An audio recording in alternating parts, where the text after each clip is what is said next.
KWL Charts.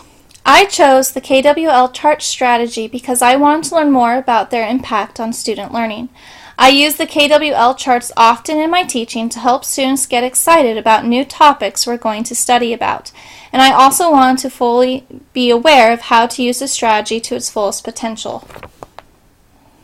What are KWL charts? First created by Donna Ogle in 1986, Ogle believes KWL organizers help students become better readers of expository text as well as help teachers to become more involved in their teaching.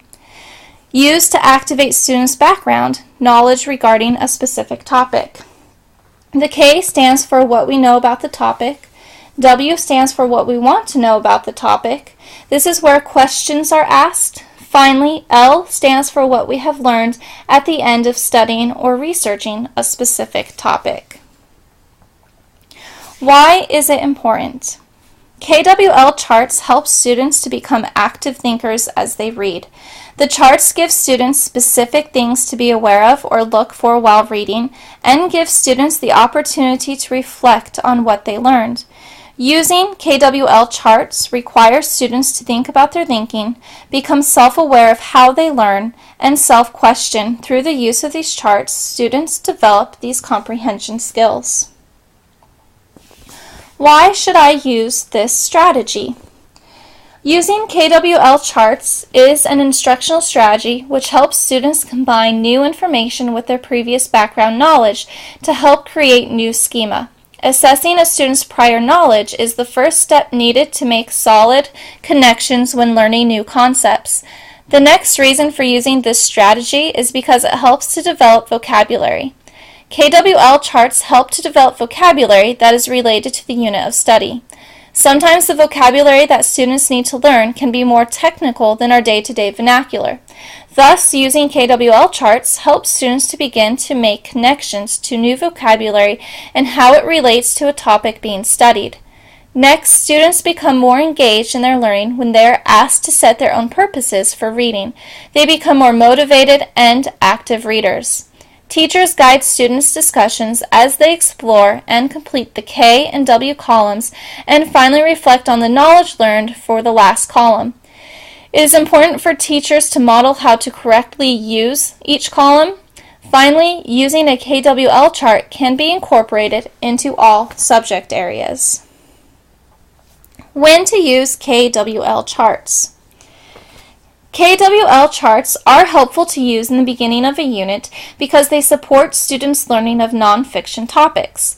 Each column plays an important role in the development of learning. Depending on time, teachers can adapt to use two of the three columns to fit their purpose. Many will use either the K and the L or the W and the L. The use of KWL charts is appropriate for grade levels ranging from pre-K to 8th grade and again can be used in many subject areas. Many teachers find that using KWL charts is best to introduce a new expository text. Teachers should take the time to really model how these graphic organizers work. As you fill out a practice chart, think out loud and describe your thought process. Kids need to see this modeling in order to fully understand how they can improve their own knowledge through these charts. KWL charts can also be used as a short introduction to a lesson or at the start of a research project. Finally, KWL charts can be used to assess your instruction and what students have learned as a post-assessment. Common Core State Standards. With the new Common Core State Standards, it is important to know how using a KWL chart supports the Common Core for reading informational text and writing. Students recall information from print and digital sources. Students identify main ideas and related facts. Students determine relationships among main ideas. Students use KWL charts to gather and organize ideas as they investigate non-fiction topics. Scaffolding. Using KWL charts is a wonderful way to help use effective instruction for English language learners. Collaborative groups help students develop background knowledge and vocabulary. The use of pictures when filling out KWL charts helps students make more connections. You can even have the students themselves come up to the board or your chart and have them draw or add their own pictures. This helps them have more ownership and get more involved with what you're trying to have them learn. How to use this instructional strategy. Depending on grade level, students can work in whole group settings, small groups, or individually. 4 steps teachers need to follow to make a class KWL chart. First, post a KWL chart. If you are working on a whole class KWL, make sure to post the chart somewhere in the room where everyone will have the opportunity to see it. Step 2, complete the K column. Again, beware that as the teacher, you are the facilitator and you want to help guide the class to fill in the knowledge that they know already. As you are doing this, be careful or cautious about correcting students in the initial completion of the no section. You do not want to discourage students from sharing their thoughts. By allowing the incorrect information to be placed on the chart, students will discover their mistakes and should be able to correct their misinformation as they fill in the learned section. By doing this, students will begin to put the new information into their long-term retention. Step 3, complete the W column with the class. There are many ways a teacher can go about filling in this section. If you are modeling this as a whole group, then allow students each to ask at least one question. This is a great way to show students the value of inquiry. You can also have students work in pairs or individually to gather questions and have them share out. By asking students to create their own questions can result in longer answers, but also help students take ownership of their learning. Next, complete the L column. As a whole class, you or your students can read the text out loud and fill in the L column together. However, giving the students the opportunity to work in pairs or independently is also an appropriate option. Have students complete the L section independently first. Next, students should share out their findings and allow for discussion regarding the different responses. Again, beware of misinformation and use the text to show how students can locate correct answers.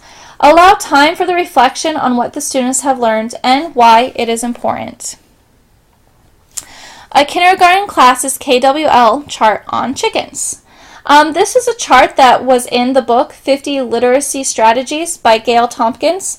And so this is a chart that a kindergarten class developed as they were hatching chicks. The teacher did the actual writing on the chart, but the children generated the ideas and the questions. It is really important and best practice to make sure that the kids are directing the conversation when using KWL charts.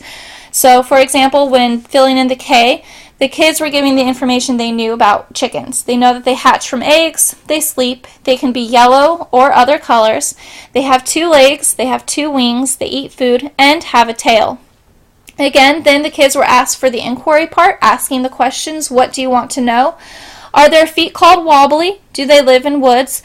What are their bodies covered with? How many toes do they have? Do they have stomachs? What noises do they make? And then finally, after that part of the chart is filled in, through the use of informational texts and videos and the internet and different resources, the kids finally get to discover their answers. And again, it's really important to make sure that the kids are filling in the L section. As teachers, you want to guide them and refresh their memory on the W section, but really let them focus on what learning they have made.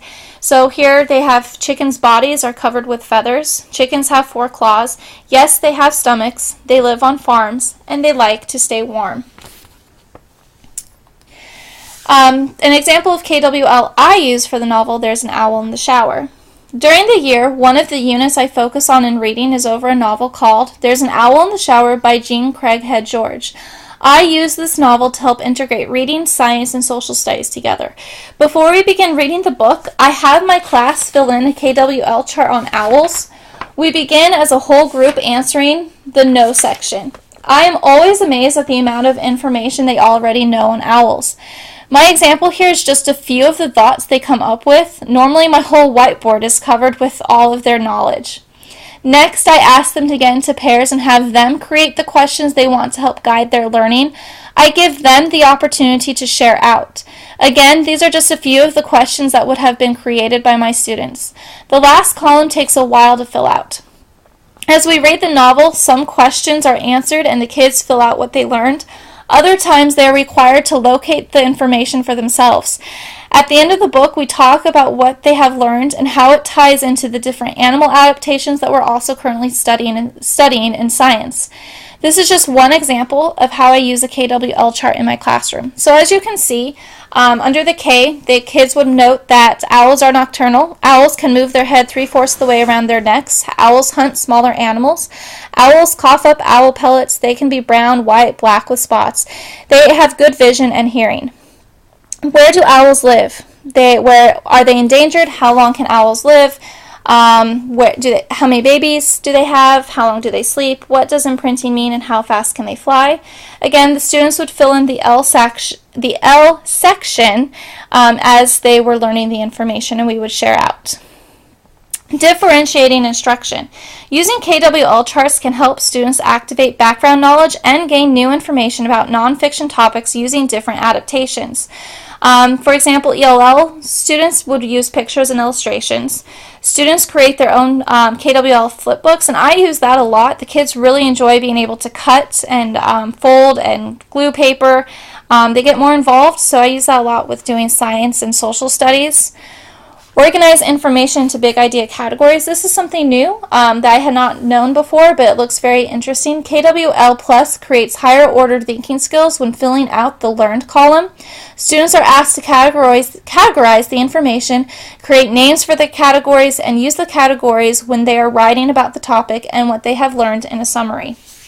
You can also add the KWL as a research tool by adding a fourth column labeled H. How do we find information between W and L? This is a really great way to discuss with your class the appropriate resources needed to acquire information for various subject areas, and again, where they can find this information. And then students show learning by creating their own columns for the L, explaining the sentences, diagrams, and illustrations what they learned. This would be a great post-assessment to use. So if I was using it for owls, I would give them the L section, and they would just write everything that they have learned throughout our unit of study. And I'm amazed at how much they actually come up with. Strategy makeover. KWL has seen many modifications. The KWL Plus and the TWL. The TWL changes the K to a T, which stands for what you think about a topic. By changing the K to a T, it helps students see how they can use the strategy in science for inquiry and investigation. In some cases, the W was changed to mean, what else do I want to know? With the shift to incorporate more integration of literacy, science has become a bigger influence in elementary classrooms.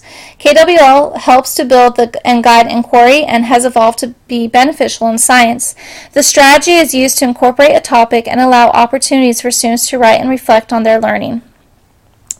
The change of KWL to a new framework enhances the strategy to move to a more scientific learning environment. The THCC strategy incorporates the essential elements of science inquiry as questioning, methodology, and evaluation. What do you think? How can we find out? What do you conclude? What do you think is the first stage of questioning and inquiry? By changing the K to a T, students begin to share more freely about their ideas because they are not afraid of being wrong when they are first approached with what do you know.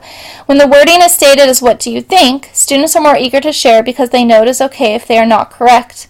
How can we find out? The H stage in the strategy gives kids the chances to find out how they can find their answers on their own. It is important to let them discover their own answers, and this helps to lead to hands-on investigation and inquiry. Finally, for conclusions, students need the opportunity to write down their conclusions and what they discover through the H phase. Using these questions can help students think scientifically.